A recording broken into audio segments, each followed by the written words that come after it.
Rape epidemic in Europe. What's with the cover-up and why won't politicians do anything to stop it? Plus, we talk to one rape survivor and ask if North American women are next. I'm Faith Goldie and you're watching On the Hunt.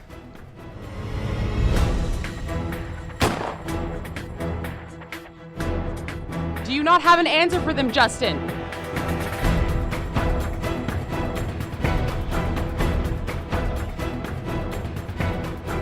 There is no left and right on this one. There is, however, right and wrong.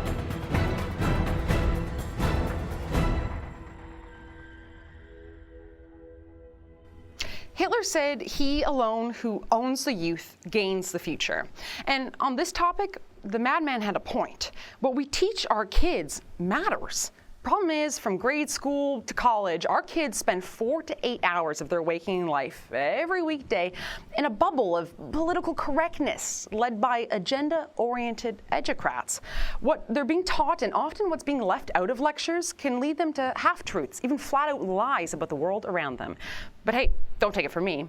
Check out this clip from one California college where students are being taught that most terrorists are conservative white men.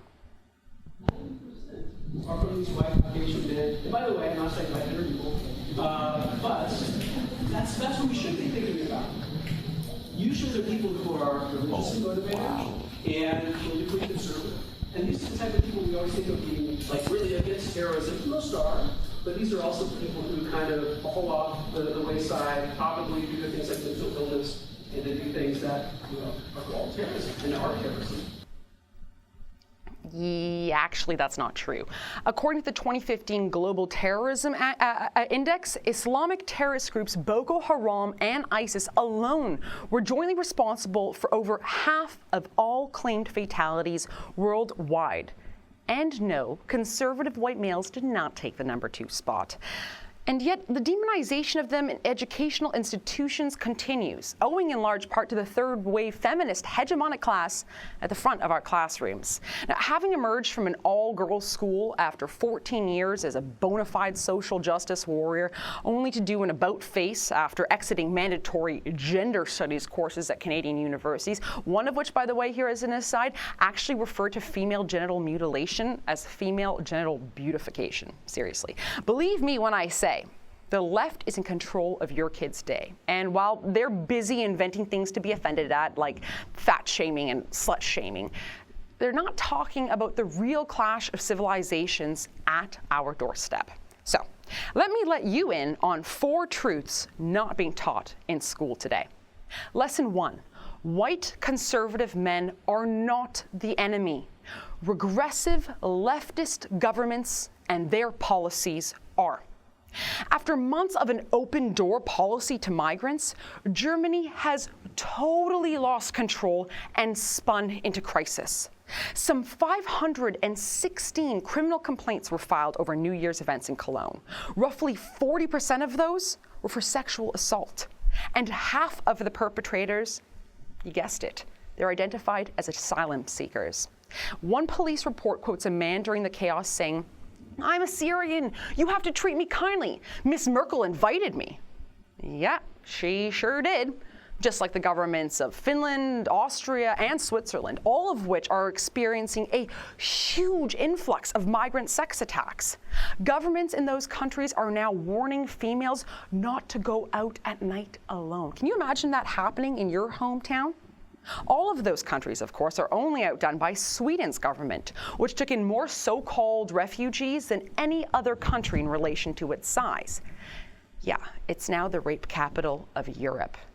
For all the activists out there who crave headlines about rape culture in the West, its importation is being expedited and state-sanctioned across Europe. But back to Germany. So, did state officials and police protectors do everything they possibly could to ensure public safety in the wake of those sex attacks? Nope. The police didn't want to publicize the truth about who was behind the attacks because of its, quote, politically awkward nature. Now, lesson 2. People who question specific tenets of Islam or point to dictatorial Islamic regimes or talk openly about nasty individual Muslims are not racists. Regressive leftists who adopt the idea that 1.6 billion believers all behave in the exact same way, those are the real racists. Regressive leftists who have an utter poverty of expectation of incoming migrant populations, those are the real racists.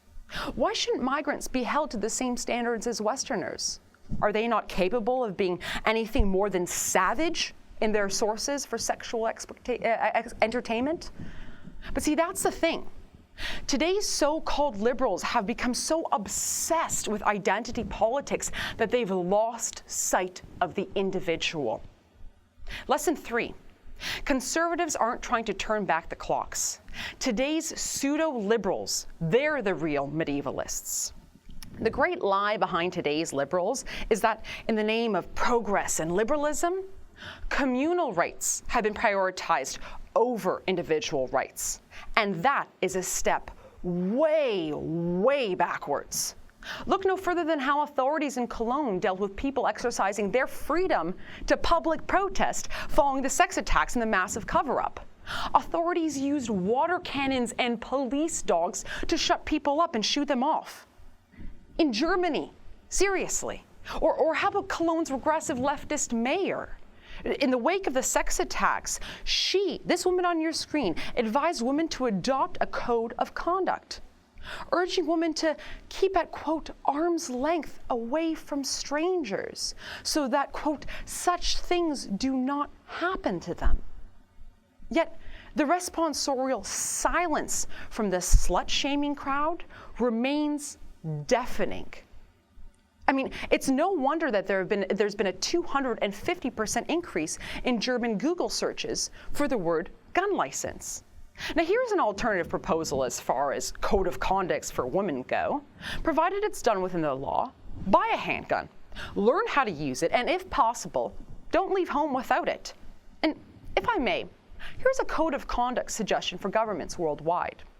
Stop lecturing us about what Islam isn't, okay? How about we discuss what it actually is? Rape culture, misogyny, and victim blaming are all codified in the Quran. There's no such thing as rape in marriage, for instance. A woman's testimony is worth only half that of a man's, and a woman requires 4 witnesses to prove her rape. Now, a historical aside here, that doctrine of the 4 witnesses, it was actually born of Muhammad's refusal to believe his favorite wife, Aisha, was adulterous, even after 3 men said that she was in fact that. So Muhammad said that a woman needed 4 men to make something the truth. Aisha, by the way, in case you're wondering, was that same 6-year-old that Muhammad married, but don't worry, he waited till she was 9 until he first had sex with her. Lesson 4. Labeling people Islamophobes does not protect Muslim populations. It puts them, as well as others, in more danger. By muzzling well-meaning, pluralistic people from speaking honestly about the tenets of Islam, regressive leftists leave only the fascists, neo-Nazis, and right-wing loonies to do the job. And that results in extremists on both sides in this clash of civilizations. And yet, we're intent to quiet the majority middle anyway.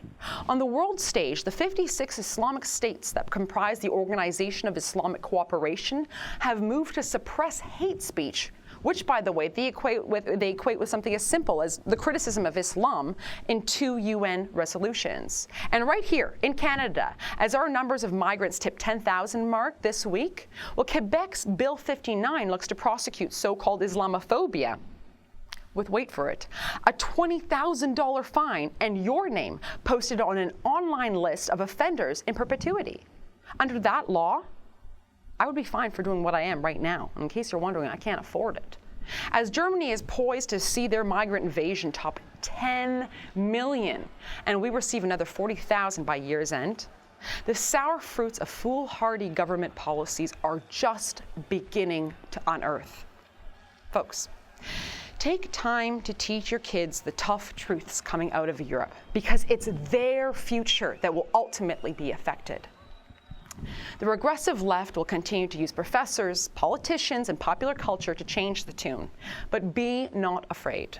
We, informed, concerned, and liberty-minded individuals are in the majority. and they can't silence us all. Stay with us. When we return, a rape survivor from the UK will share her story and shed light on the West's importation of real rape culture.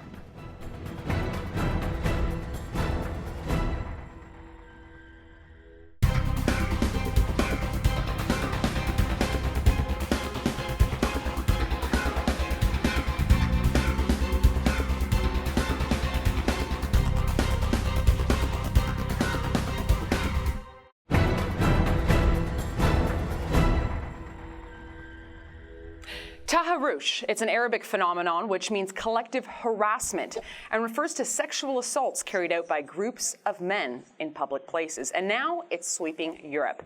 Let's take a look at the bullet points. The UK's Office of National Statistics recently revealed that numbers of rapes recorded by police are running at their highest ever level, a jump in 29% in just 12 months. Meanwhile, the 1,400 children subjected to appalling sexual exploitation in the small town of Rotherham remains the cautionary tale of Muslim grooming and gang rape in Europe. And in 2015, numbers out of Sweden reveal 77% of rapes in the country were committed by Muslim men who only make up a small minority of the country's population, while police say the actual figure could be much higher. And police reports out of Norway show that 100% of violent rapes in Oslo were committed by, quote, non-Western immigrants.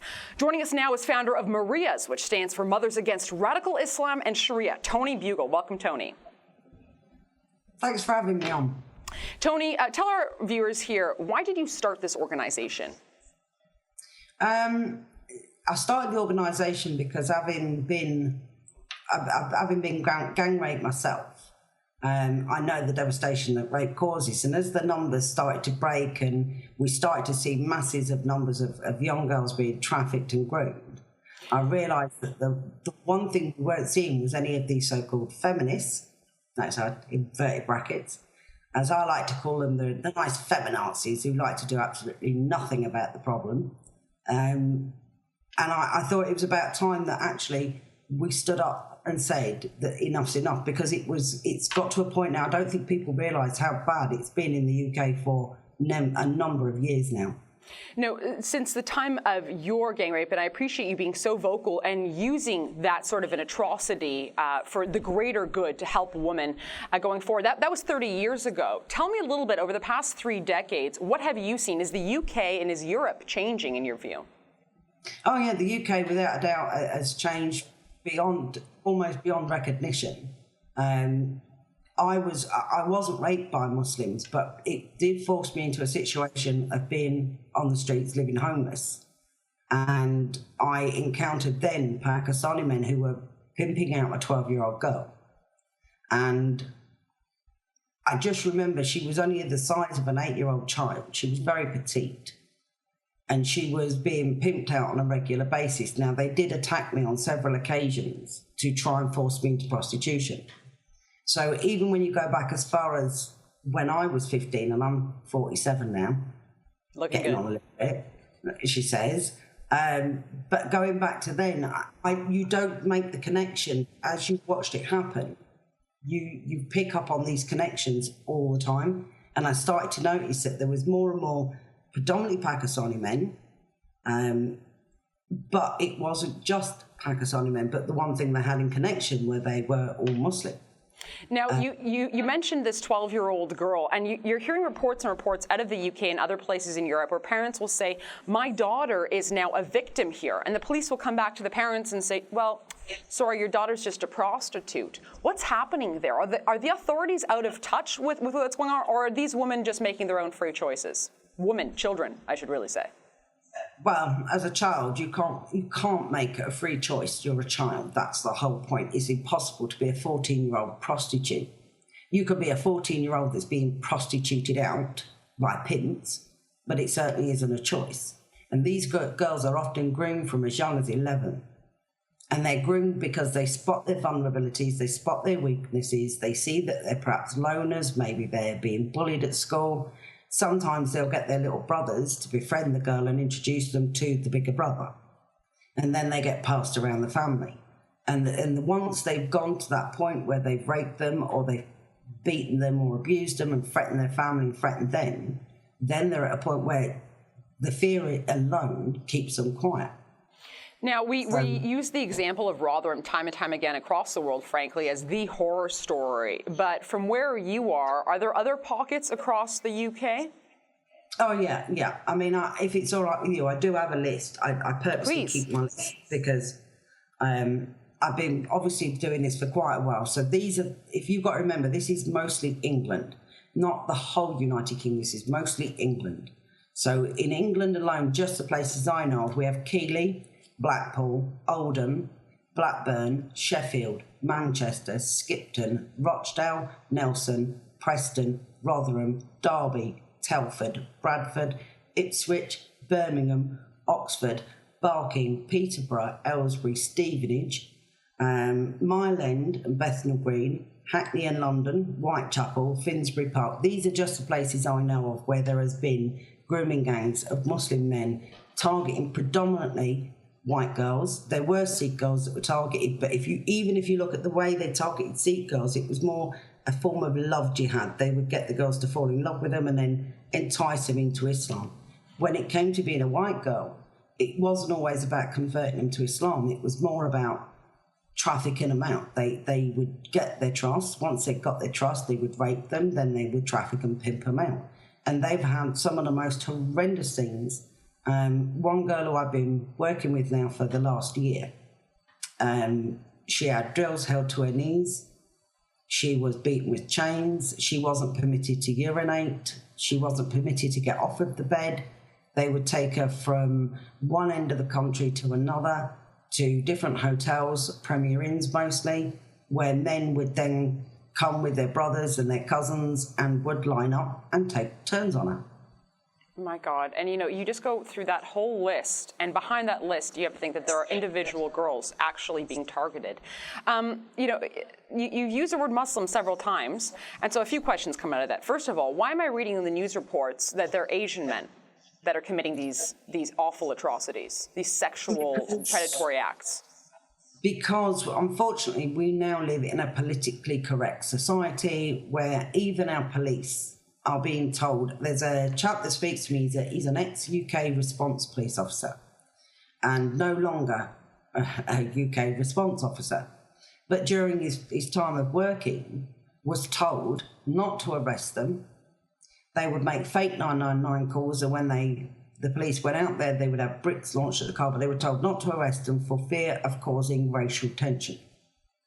Unbelievable. So police are actually being told, don't do this because you might upset a specific community. What kind of annoys me is we're a community too, and I find this to be an offensive, racist attack on predominantly white girls, but nobody will ever recognise an attack on somebody who happens to be white as being racist. It's never acknowledged. Well, it's because of the double standards in the left, of course, which brings me to my next point. The feminists, or as you refer to them, the feminazis, where are they on this issue? In the UK, are they being more vocal than what they are over here in Canada? No. Why is that? Because they're not feminists, and I actually find it highly offensive when these women refer to themselves as being feminists. They're not. They're feminazis, because they will speak out and protest because of Westminster paedophiles and etc. But put a woman who's been, excuse my French, but bastardised by Sharia law, nothing. Give them a mass, over 1 million, predominantly white girls that have been raped in the UK so far. Unbelievable. 1 million girls. Yeah. And the numbers are growing. Pardon? The numbers are growing. Yeah, absolutely, and that's what we're seeing time and time again. What does the future look like for the UK and for Europe en masse? If MPs, politicians don't realise the extent of the problem, then the UK itself, the United Kingdom, is heading to a civil war. It can be no other way. Now, that's not to say I want one, because believe you me, I would avoid it at all costs. And that's why Maria's it's got a lot of backing from the likes of Baroness Cox, who fully supports what I'm doing and has got a parliamentary bill to address the issue of Sharia law in this country. And people are going, there is no Sharia law. Yes, there is. It is operating, and these women are it's legalised domestic violence, it's legalised rape. And people are frustrated that this is what the government are choosing to ignore. From what I understand, there are about 100 Sharia courts fully functional in the UK right now. Yeah, but there's over 85 that are registered as being Sharia law. That's not counting all the ones inside mosques. Unfortunately, if you was to count them, I think you're counting a hell of a lot more. Now, when it comes to the disconnect between the politicians and what's actually happening, and correct me if I'm wrong, but where these roving Muslim rape gangs are, it's not in London centre, so to speak. It's not where the politicians are living. It's on the fringe. So does then the socioeconomic argument then come in? Explain socioeconomic. Well, no, please, no, trust me, no. What I mean by that is there a divide then in the different areas as well? We're not seeing this in the posh areas, for instance. We're seeing it in places where, let's say, the politicians aren't necessarily living and they don't have their countryside residences. Absolutely. The fact of the matter is there is no politician stepping outside of his front door with fear that his daughter will be targeted. You know, a politician who earns an awful lot of money, because believe you me, they earn an awful lot of money. In fact, the money they earn is ridiculous for the job that they don't do, because I like to say they don't do the job. But they don't step out. It is your working class people. It's now bleeding slightly into the middle class people, and middle class people are starting to see that there is a problem. But it's not enough. And anybody who speaks out is automatically told they're racist, they're xenophobic, they're Islamophobic, every kind of phobia. I mean, I did say to somebody once, we should all queue up at the doctors for this Islamophobia and get counselling. Phobia is a national fear. How do you respond to that? Because, of course, you work with Muslim girls too, haven't you? Yeah, I've taken Muslim women into my home when they've been in fear of honour-based violence. And yet you're referred to as an Islamophobe. And I'm still called an Islamophobe because I've said to people, look, I am anti-Islam. I think it's misogynistic. But I'm also anti-Catholicism, and I don't hate all Catholics. So to assume I hate Muslims because I don't like your religion or your faith is a ridiculous idea. Mm-hmm. But what I do dislike is a rape culture. And that's what people are failing to understand. There is a rape culture. The mentality of the people coming into this country are not those that have been here for 40, 50 years and that have integrated. They're coming into the country, they don't integrate. They say there's no-go zones. There are no-go zones in this country. There are areas, if I was to try and walk through Luton, Tower Hamlets, even places in Birmingham, certain streets, then I would be attacked. Make no mistake, I would be. Canada right now is going to be upping the number of immigrants that we take in, likely up to 50,000 people by the end of this year. What are your words of advice for us as we head into this new chapter of our own history? Same as I'd say to my own Prime Minister, as much as I despise the man because I think he's an amoeba, he's got no backbone and he's got no courage. But I would say we need to shut our borders. We need to get control of our borders so that we have control over who is coming in. We know who they are. When you look at the immigrants that are coming into this country, and they are illegal immigrants, there are a few genuine refugees, but they're very few in comparison. They are, on the whole, fighting fit young men. I mean, there was water and aid taken out to these men, and because it had the Red Cross on it, they threw it away.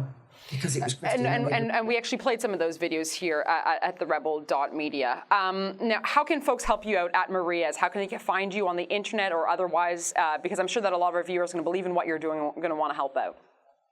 There's Facebook and Twitter, both my own Facebook and my own Twitter, and Maria's Facebook and Twitter. But I am actually in the middle of getting a website built, which hopefully will be ready very, very soon. Once that's up and running, I'll send you the link and you can shoot it out.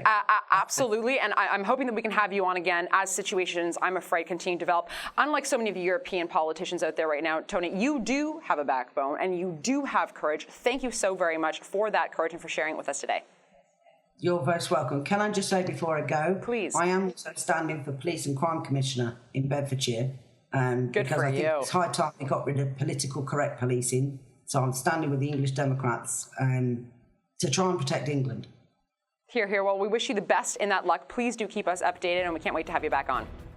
I look forward to it. All right, folks, stay right there. When we come back, we've got your quote of honor.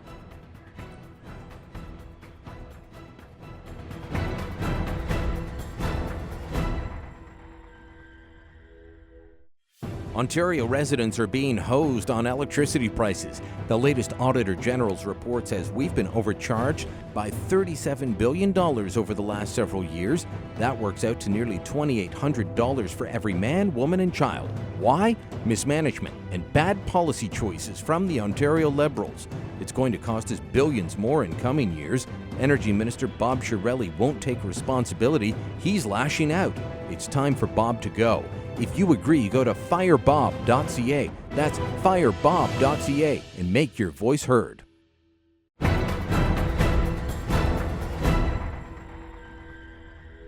Welcome back. Well, it wouldn't be a complete episode of On the Hunt unless we had a word on firearms. And so, in light of President Obama's recent executive action on gun control, I bring you not one, but two quotes of honor.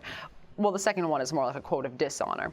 First up, in 1776, founding father and by today's standards, right-wing extremist Benjamin Franklin famously said, "They who give up essential liberty to obtain little temporary safety deserve neither liberty nor safety."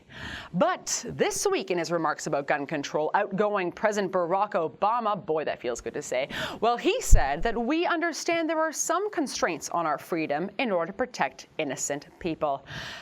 The times, they are a-changin'. And in the event you want to know what I think about Obama's executive decree, I'll keep it down to 3, let's say, run-on sentences. If the feds want to treat every single American as a federal firearms dealer, then they have to establish a national quasi-registry, which is categorically against U.S. law. Secondly, with respect to targeting the mentally ill, it is already the law that if you've already been involuntarily committed or placed under psychiatric hold, you cannot purchase a gun. Either this provision is totally meaningless, or the White House's unclarified demographic and other necessary information talk will be used to dramatically expand the practice of doctors reporting their patients. And finally, investment in magical smart guns? Yeah, it's total BS and an idiotic waste of your money. Folks, if you want to get in touch with me, this is how you can do it. You can email me, find me on Twitter at FaithGoldie. That's it for this week. Join us next Thursday for an all-new episode. Until then, God bless, and remember, we've got your 6.